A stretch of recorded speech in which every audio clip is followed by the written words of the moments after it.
Subscribe करें और bell दबाएं ताकि कोई खबर रह न जाए।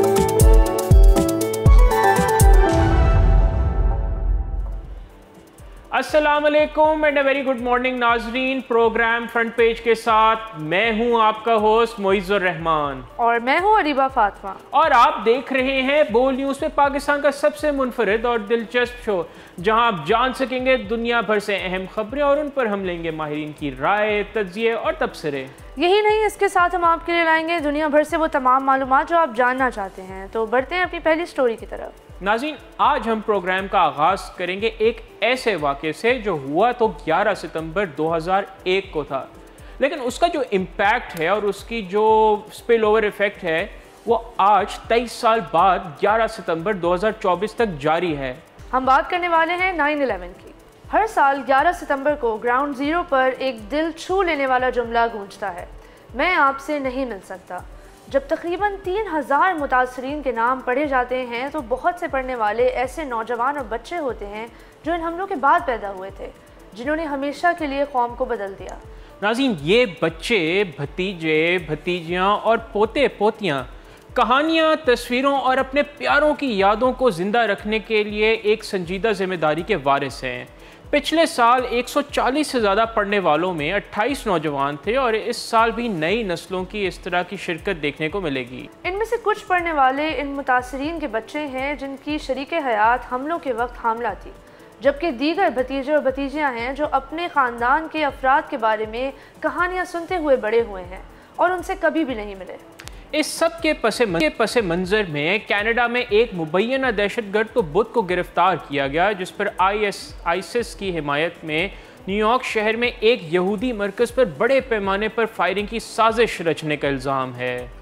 मोहम्मद शाहजेब खान 20 साला एक पाकिस्तानी शहरी है जो कनाडा में रहता है और शाहजेब जदून के नाम से भी जाना जाता है। इस पर एक नामजद गैर मुल्की दहशतगर्द तंजीम को माली मदद और वसाइल फराहम करने की कोशिश का इल्ज़ाम आयद किया जा रहा है।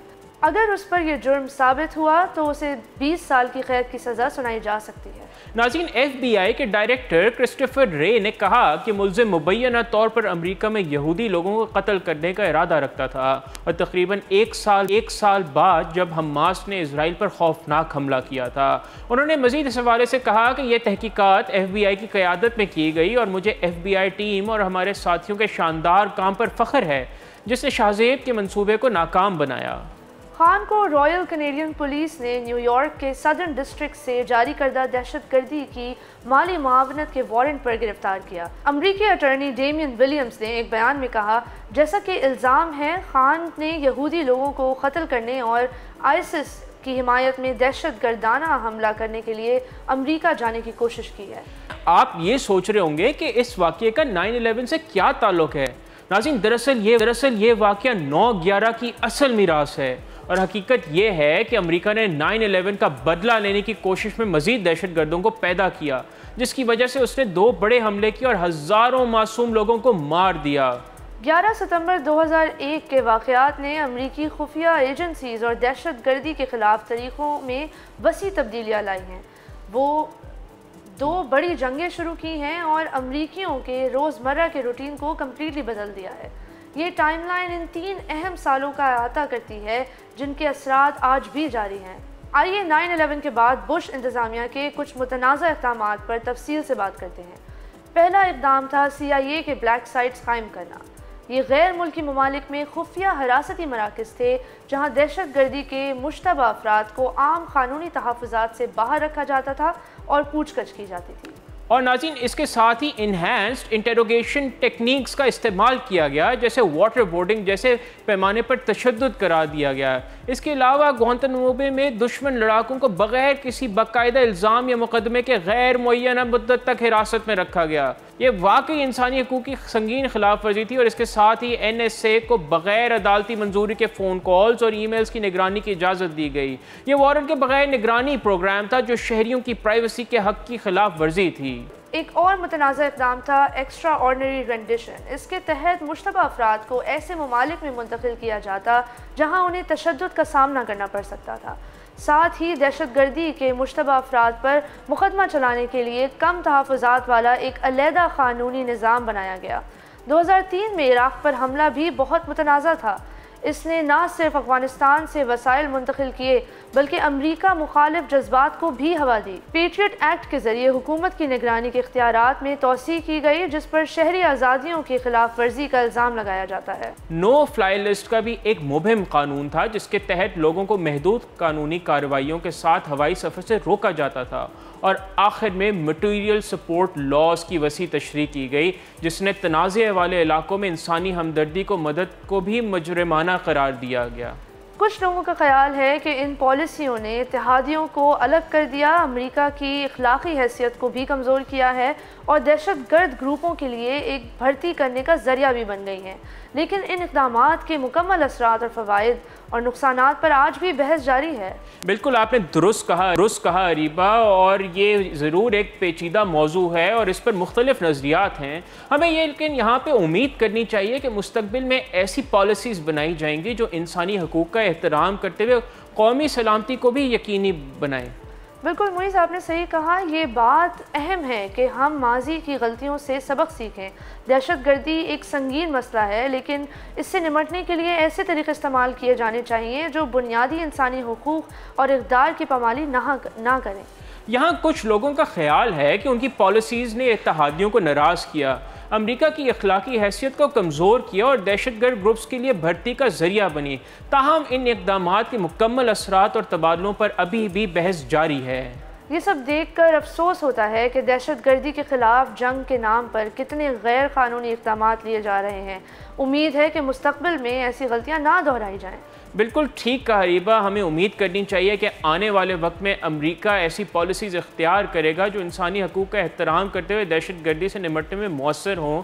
लेकिन यहाँ ये कहना ज़रूरी है कि अनफॉर्चुनेटली उस वक्त तो ये कहते थे कि हम दहशत गर्दी का मुकाबला कर। अमेरिका को देखें, जिस वसी पैमाने पर शाम हो गया, लबनान हो गया, और आज जो फ़लस्तीन में जिस चीज़ को अमेरिका एक बिल्कुल खुल के सपोर्ट कर रहा है, वहाँ कौन सी दहशत गर्दी से निपटा जा रहा है। तो ऑनेस्टली 9/11 का जो नुकसान हुआ, इंसानी जानें बिल्कुल जो है वो ज़ाया गई और उनको इंसाफ भी मिलना चाहिए, लेकिन जो उसके नतीजे में जो दुनिया में तबाही बर्पा की गई, उन लोगों को कौन इंसाफ देगा। बिल्कुल, और हम नाजरीन को मज़ीद बताते चलें कि 9/11 के नतीजे में जो भी लोग मरे हैं या इंजर्ड हुए हैं उनके ऊपर एक रीसेंट स्टडी ब्राउन यूनिवर्सिटी ने पब्लिश की है।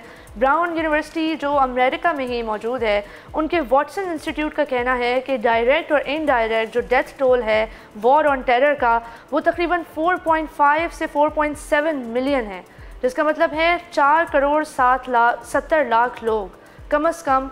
ये एक ऐसा एस्टिमेट है जिसमें डायरेक्ट और इनडायरेक्ट किलिंग शामिल है, जिसमें लिबिया, अफ़गानिस्तान, सूडान, सोमालिया, उन सारे मुल्कों में जहां 9/11 के बाद ये सारी गहमा गहमी और दहशत गर्दी बढ़ती गई, ये उन मुल्कों की बात हो रही है। और इसमें मज़ीद ये भी बताना ज़रूरी है कि 38 मिलियन लोग हैं जो रेफ्यूजीज़ बन गए हैं या इंटरनली डिस्प्लेस हो गए हैं अपने ममालिक में, क्योंकि अमेरिका ने 9/11 के बाद जो वॉर ऑन टेरर शुरू की, एक तरह से वो इतनी टेरराइजिंग वॉर थी कि उसने टेररिज्म का खात्मा तो बिल्कुल नहीं किया, बल्कि जैसा हमने नाज़रीन को बताया, टेररिज्म को दुबाला कर दिया। बिल्कुल। अरीबा, आपकी बात को आगे बढ़ाते हुए, क्योंकि आपने जिक्र किया कि किस तरह 9/11 का पूरी दुनिया पे एक स्पिल ओवर इफेक्ट है, एंड आई थिंक पाकिस्तान ये 9/11 के बाद की जो वॉर ऑन टेरर थी, हम इसके मोस्ट इफेक्टेड कंट्रीज में से एक थे। नाज़रीन, गुफ्तगू का सिलसिला जारी है, लेकिन यहाँ वक्त हुआ जाता है एक ब्रेक का। कहीं नहीं जाइएगा, देखते रहिए बोल्ड न्यूज़।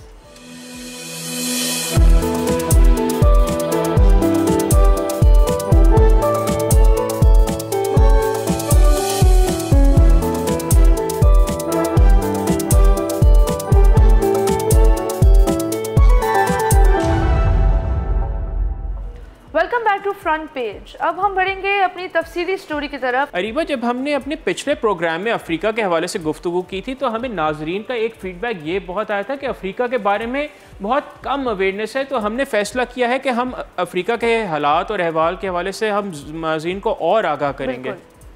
तो नाज़रीन, अब हम बात करते हैं सूडान के बारे में और वहाँ पे खाना जंगी की वजह से होने वाली डिस्प्लेसमेंट क्राइसिस के नतीजे में जो लाखों ज़िंदगियाँ मुतासर हुई हैं उनके बारे में आपको बताते हैं। अक़वाम मुत्तहिदा के मुताबिक सूडान में सबसे ज़्यादा इंटरनली डिस्प्लेस्ड पर्सनस या IDPs मौजूद हैं। अप्रैल 2023 में जब लड़ाई शुरू हुई थी उसके बाद से अब तक 70 लाख लोग बेघर किए जा चुके हैं। यूनिसेफ के मुताबिक इन 70 लाख लोगों में से 40 लाख बच्चे हैं और मज़ीद 20 लाख लोग हमसाया ममालिक में नकल मकानी कर चुके हैं। चाद और जनूबी सूडान में सबसे ज़्यादा मुहाजिरीन आए हैं, इसके बाद मिस्र और इथियोपिया का नंबर आता है। बड़े पैमाने पर नकल मकानी ने सूडान की हंगामी सूरत हाल को मज़ीद संगीन बना दिया है। इमदादी तंजीमें ख़तरे की घंटी बजा रही हैं और मेडिसिन, खुराक और पनाहगाह की किल्लत की वजह से ये इतला जारी है कि मुल्क भर में मुहाजिर कैंपों और आर्जी बस्तियों में आबादी में मुसलसल इजाफा हो रहा है।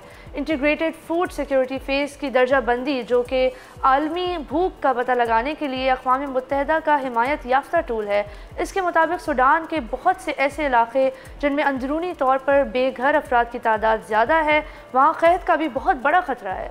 तो इस तनाज़े के पीछे सियासी तारीख क्या है, ये कैसे शुरू हुआ, तो इस हवाले से हम आपको बताते हैं कि नाज़रीन, मौजूदा तनाज़ा से पहले सूडान 2003 में दारफोर बहरान के आगाज़ से ही तशद्दुद और नकल मकानी से दो चार था। दारफोर में होने वाली नस्ल कशी में सूडानी हुकूमत और उनके मिलिशिया जिसके तहत अब तक तकरीबन 2 लाख अफराद कत्ल किए जा चुके हैं।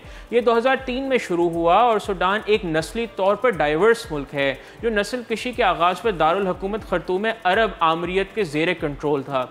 नस्ल कशी से पहले के सालों में दारफोर के इलाकों में ज़मीन और गैर मसावी ताकत के तनाज़ात पर कशीदगी बढ़ गई और दारफोर के लोगों ने ख़ुद को पसमानदा और हुकूमत की तरफ से नज़रअंदाज महसूस किया, जो अपनी कोशिशें और वसाइल दारुल हुकूमत और उसके इर्द गिर्द के इलाकों पर मरकूज करती थी।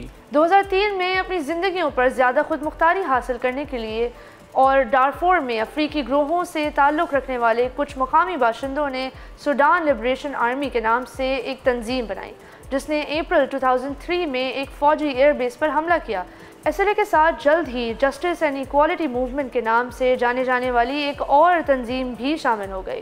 नाज़रीन, उसके बाद सूडानी हुकूमत ने कुछ मकामी लोगों को मुसल्लह किया और तरबियत दी और एक जन जावेद नामी तशद्दुद आमेज़ नीम पेशावर मिलिशिया को तश्कील किया, जिन्हें दारफोर, ज़गादा और मसालियत लोगों के गाँव पर हमलों का सिलसिला शुरू करने की हिदायत दी। तबाहकुन हमलों के बाद हुकूमत ने खर्तूम अरब हुकूमत के ख़िलाफ़ गाँव पर बमबारी की। SLA और JIM की किसी भी हिमायत को कम करने और हुकूमत के लिए ज़मीन और वसाइल को महफूज बनाने का इरादा था। 2003 और 2005 के दरमियान हज़ारों गांव तबाह कर दिए गए और उनके बाशिंदों के साथ असमत दरी हमले और कत्ल किए गए। जो इब्तदाई हमलों से बच गए थे वो बेघर हो गए और सहरा में ज़िंदा रहने की उन्होंने कोशिश की, जहां हुकूमत ने इमदाद, खुराक और पानी की सप्लाई में रुकावट डाली और चाद की सरहद के पार भी ये लोग गए। कुल मिलाकर 2 लाख से ज़ायद अफराद कत्ल किए गए और तकरीबन 2.5 मिलियन लोग बेघर हो गए। नाज़रीन, 2003 के बाद से हुकूमत की हिमायत याफ्ता जन जावेद दारफोर के इलाके में आज भी सियाफ़ाम अफ्रीकियों को निशाना बना रही है और ये जुल्म और सितम आज भी जारी है, जिसमें तकरीबन 2.7 मिलियन अफराद अपने घरों से नकल मकानी कर चुके हैं।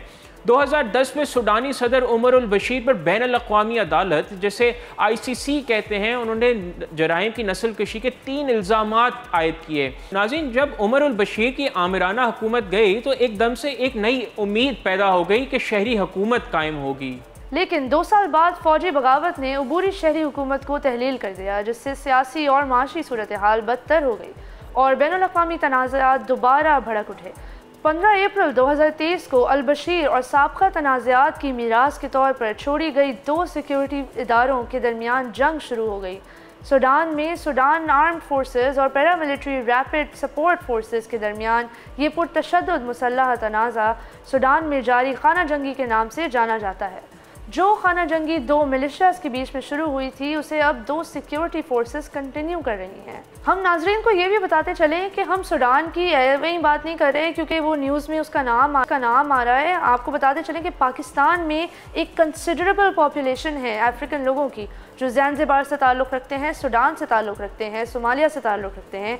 और ये वो सारे लोग हैं जो दहाइयों पहले, सदियों पहले होने वाला ट्रांस अटलांटिक स्लेव ट्रेड के ज़रिए पाकिस्तान आए थे और इनकी जनरेशन्स यहाँ पाकिस्तान में आज तक हैं।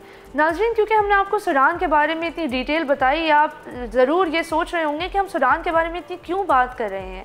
मैं आपको बताती चलूँ कि पाकिस्तान में सूडान से आने वाली साइजेबल पॉपुलेशन यहाँ रहती है और 70s और 80s में जब ये सारे मामला शुरू हुए थे तब से सूडान से काफ़ी लोग पाकिस्तान में आए हैं और बहरिया यूनिवर्सिटी और जैसे तमाम यूनिवर्सिटी जो स्पेशली इस्लामाबाद में मौजूद हैं वहाँ कई सूडानी स्टूडेंट्स के तौर पर अपने फ़राइज़ भी अंजाम दे रहे हैं। बिल्कुल अरीबा, और आपने क्योंकि सूडान का हवाला दिया है तो नाजरीन आई एम श्योर एक आपको इंटरेस्टिंग पॉइंट बताता हूँ कि पाकिस्तान के इदारे भी सूडान में कहीं ना कहीं अमन कायम करने की कोशिश कर रहे हैं। And I think Areeba the number was 16,000 और व्हाट वाज इट नंबर 1400 जो है वो पाकिस्तान से okay then the difference was long. तो नाज़रीन अरीबा ने जैसे मेरी तस्दीक की तकरीबन 1400 फौजी एहलकार यूनाइटेड नेशंस की जो अमन बहाली जो फोर्स है जिसको पीस कीपिंग फोर्स है उसमें हिस्सा ले रहे हैं और कई जवानों ने तो जामे शहादत भी नोश किया है। नाज़रीन, इसके साथ ही हमारे आज के प्रोग्राम का वक्त हुआ जाता है ख़त्म। आपसे मुलाकात होगी दोबारा कल इंशाल्लाह। अपना बहुत ख्याल रखिएगा और बोल न्यूज़ के सोशल मीडिया हैंडल्स पर अपना फीडबैक ज़रूर रिकॉर्ड करिएगा। खुदा हाफ़िज़।